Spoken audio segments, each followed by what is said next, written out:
For more on the first now 3 weeks of fall camp, we brought in the A-team here. We've got Jeremy Birmingham, Nicole, Shearin, and Austin Ward. You can hear Austin and Birm on the Austin and Birm podcast, 97.1 The Fan and 10 TV Plus. Austin, biggest takeaway from the first 3 weeks of camp here, and we heard from the offensive line, the defensive line, and Ryan Day this week. Anything that jumped out? Yeah, if you want to win a championship, you've got to win it in the trenches. So Ohio State had a busy week battling right there. You heard primary, secondary positions for the offensive line.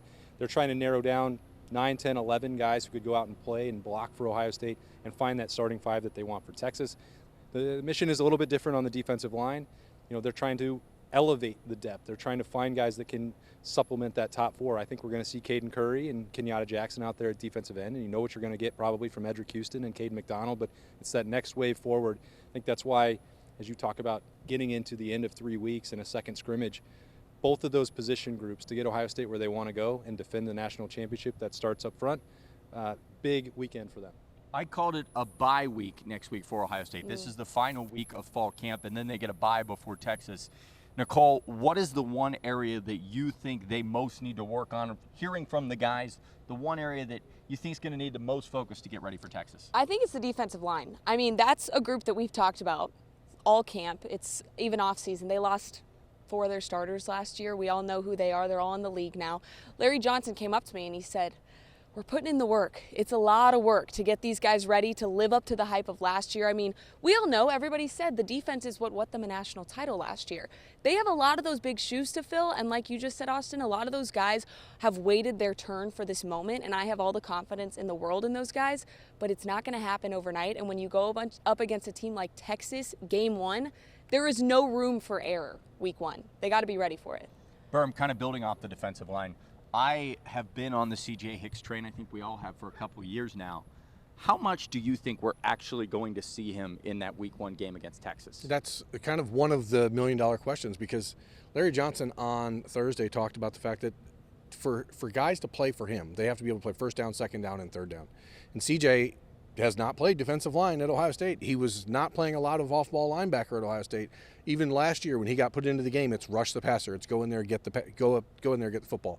Is he going to be able to be deployed in first and second down, or is he just going to be a specialist? Is he a role guy? I don't know. That's sort of the question. I think one of the most interesting pieces about this entire team is that you lose 15 guys to the NFL, but you aren't young coming back. You're just inexperienced. And you look at the defense, guys like Caden Curry, guys like Kenyatta Jackson, even Sonny Styles, who's been a 3-year player at Ohio State, just really in like year one of being a linebacker. Arvell Reese played a lot of football last year, but now he's a starter. Peyton Pierce, like you've got guys who played a lot of ball, but not necessarily at Ohio State. And so I think that it's just about finding roles. And whether it's a pass rush role for C.J. Hicks, whether it is a run-stuffing role for Jason Moore, whether it's Will Smith Jr. going out there next to Caden McDonald at defensive tackle instead of behind him, like I think it's just about finding the right rotational packages for Ohio State, because Texas, as you brought up, like they bring it from a lot of different ways. They run the ball. They have a ton of misdirection. It's a very confusing offense. So you got to have guys who know special things to compete against them. I will say, I talked to Larry about, how many times we're going to see C.J. Hicks, and he said he doesn't really know. He's got to see it in the next couple of weeks. Well, I think it's important, Adam, what Birm is talking about and what you're wanting to see from C.J. Hicks is that it's a conversation that Larry Johnson and Matt Patricia are having together, because this is maybe a group that could use some of those specialized roles more often than what we've seen in the past, because Matt Patricia has talked about the game plan changing, the personnel changing from week to week and shifting. So there may be games where you see C.J. Hicks a lot. There may be some where you don't see him hardly at all. That could be the same case with Peyton Pierce. That could be, you go through the list and Caleb Downs could be playing nickel. I think it's going to look very different from week to week, but you're going to see C.J. Hicks. Is it going to be 50 snaps a game like Jack Sawyer? Probably not.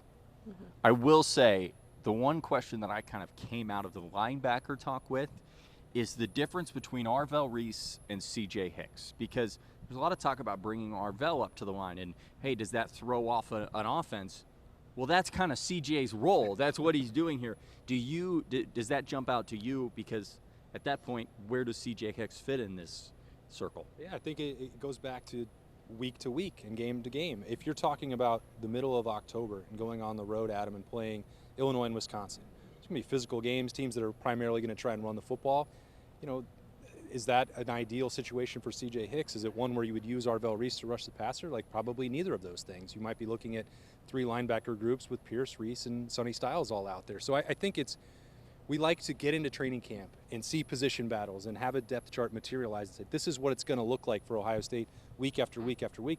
And I don't think that's going to be the case. I think it's going to be a more free-flowing conversation. It's like, what do you need to match up against Washington? What do you need to match up against Michigan in the last week of the season? And that might be different. And the beautiful thing about training camp and the Woody Hayes Athletic, Beautiful. it is absolutely beautiful, is that you have everything available to you that you could possibly want.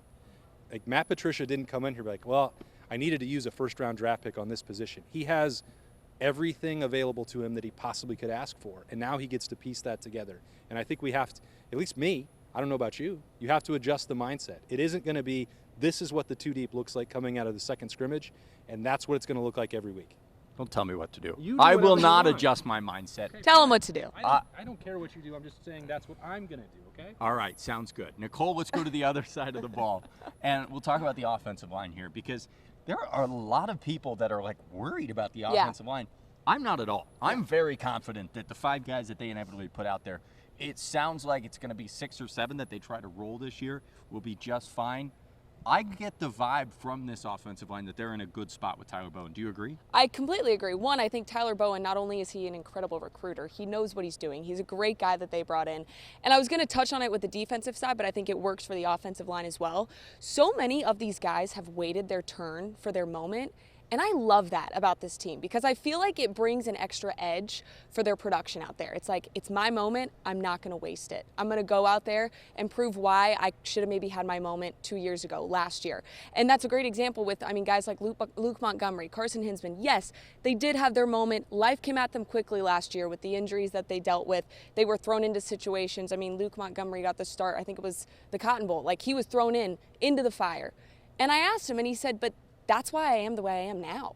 Get thrown into the fire early, carry that over this year. Nothing's going to come at him that's going to freak him out, because they've already dealt with the kind of adversity that you don't ever think you're going to have to deal with at that point in the season. So I don't really know why everyone's concerned about the offensive line, because I truly feel like it's one of the strongest groups that they've had in a while. I don't know if you feel the same way, but Talent and depth-wise, this offensive line group is as deep as it's been in a decade or longer at Ohio State. But there's also guys we're not even talking about. There's been a ton of discussion about Ethan Anianwa and Phillip Daniels at right tackle. Maybe Anianwa moves inside and competes with Tegra Shabola, but that's not even bringing up guys like Gabe Van Sickle or Ian Moore, who allow this offensive line group to really go 9 or 10 guys deep if you wanted to.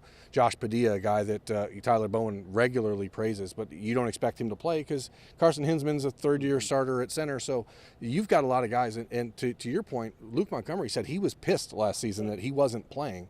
And he's like, well, we watched as injuries happen, and I'm still not playing. And then it's all of a sudden there's that chip on your shoulder. But once you're in the game and you can affect the game, and you're a kid from Findlay, Ohio, and you have an opportunity to play in front of 105,000 people at Ohio Stadium against Tennessee, and you bowl someone over on their way to the end zone, and Quinshon Judkins scores, and you're talking your trash to the camera, like, you don't let that feeling go. You don't, like, surrender that easily and say, you know what, I had my moment. I'd like to give this back now to someone else. Like, it's intoxicating, and you get that opportunity. Your whole life you dreamt of that. And so once you're in that moment, it is not a surprise that guys like Luke Montgomery and Austin Sareveld have not surrendered their moment. And we're just waiting now for Phillip Daniels and Ethan Anianwa to take theirs. All right, guys. This is it. We are headed to the last week of fall camp. They're not even calling it the last week of fall camp. It's not fall camp. it's training camp. Adam, Okay, come on. it is. It's an off week, not a bye week. But whatever. It is. Wow. First of all, 2 things. It is fall camp because It's I'm. 100 degrees out It's there. it's. You know what? Training camp. It's fine. It's fall camp, and it's a bye week. You could also call it an improvement week. You know. I'm fine with that. Yeah. Okay. So biggest thing that you want to see first in this final week of training camp. Give me a big thing here. I was going to say the first thing is getting you to call it training camp. I was really proud of you just mission then. accomplished. We got that done. Number one, thanks for letting me go first. Yeah. On Monday, I expect Ryan Day to name a starting quarterback. So thank you for the low-hanging fruit. You have to get that settled at this point. You've been asking for it for several weeks, Adam. And when did I predict that he would name it? I believe you said probably the first drive against Texas. That is not accurate. I said August 18th, circle it. I told you to be at the press conference. Now you have 2 weeks. to build a game plan, get ready, and let that quarterback go and establish his presence and focus on the Texas defense and build that rapport with the rest of the offense. I think now it's full go. Well, I agree with that. My big thing is it's time for every position to just lock in. And I think that's kind of an easy, low-hanging fruit, too. And that's kind of what we heard from Ryan Day and Tyler Bowen and Larry Johnson throughout the week. It's like, okay, this is done. All the prep, all the getting used to things, that's over with now. It's time to go actually play football. It's time to go out there and show who we are. That's what the Saturday scrimmage is. I think the idea that you set the Bucko, you set the captains, it's game time. The season is here. That's a big thing. Well, and going off of that, I want Ryan Day to say, yeah, those leaders, they came out. They came out to play. Like, we know now, we know some of the guys are going to be leaders. Sonny Styles is a great example, Caleb Downs. But I want those leaders to be so incredibly obvious and locked in before Texas, and I really think it needs to come from the quarterback as well. And that's something I've talked about, that I'm a little concerned in that aspect of, okay, whoever it's going to be, who's going to be that leader, and are you going to be the vocal leader that you need to be? So I want every position group needs to have that leader. I want it to be incredibly obvious who those guys are going into week one. Yeah, I mean, that's where I'm kind of at. It'll piggyback off what Austin said and what Nicole said. Is that what about what I said? No, what you said. It was terrible what you said. What you said is kind of basic. Okay. If a quarterback is named on Monday, I think it is imperative that Ryan Day be very clear as to why. That's a good one. Do not leave wiggle room. Do not leave the conversation. Say, but maybe they'll both play against Texas. Like, if you're ready to go, if you're ready to make that decision, stand on it and move forward with it and have that be the quarterback. Don't leave wiggle room, because in this conversation, Texas is a very challenging team to play. They have some of the best pass rushers in the NCAA. They have the best defensive line Ohio State played last year. Probably will have the best defensive line they play this year. So you need to be able to put the confidence in that quarterback to say, whatever happens between now and then, you're our guy, let's go. Because you can name a quarterback and then still leave wiggle room. And if you do that, I think it really is not good for anybody. All right, we're coming back to you, Austin, number 2. I think that you have to have a little bit of I think both running backs at the top are going to play. I'd like to see if I think Carlos Lachlan is pushing these guys to take that challenge. We were talking about James Peoples and C.J. Donaldson and maybe Bo Jackson. I think early in camp and some of the scrimmage situations, they were looking for more in the running game, and you're practicing against Ohio State. So at the same time, you're crediting the defense for getting those stops. But this team is going to have to run the football throughout the duration of the year. Which one of those guys takes the bit here and runs and sets the tone for the rushing attack? I think it could go either way, Sonic or Knuckles, and maybe both. But that's something that I think has to be determined here as you get into the final stretch getting ready for Texas.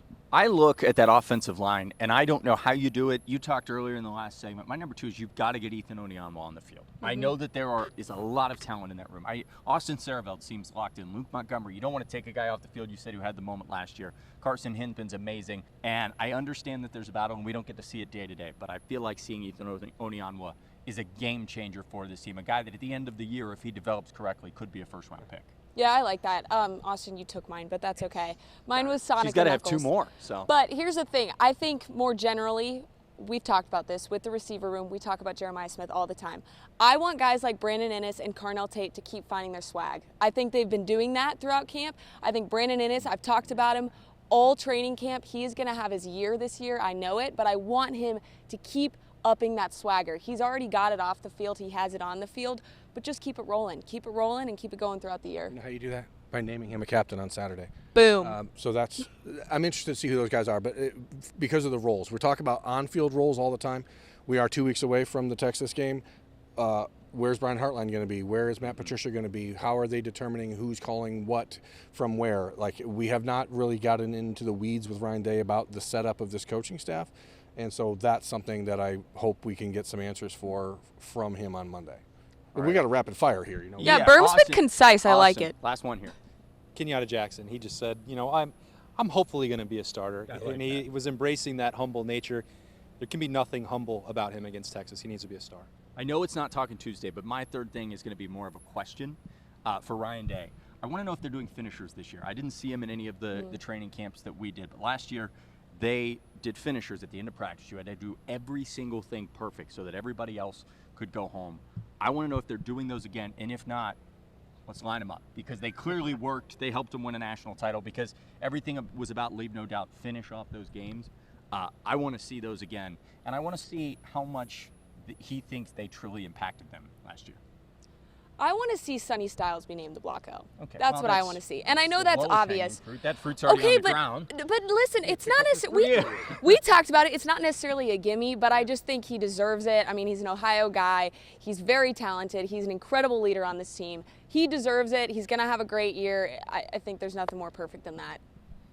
I want to see 2 weeks of healthy Ohio State football. Good. So that come Texas on August 30th, it is 100% ready to go, ready, locked in.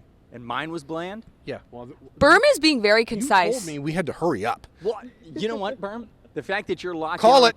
The fact you're locked in on the clock, Yeah. you're really settling into this new Yeah, that's TV right. role. Good work. He is Jeremy Birmingham. He is Austin Ward. She is Nicole Shearin. You can hear their podcast on 97.1 plus 10 TV plus. I get to join them on Tuesdays. We do Talking Tuesday.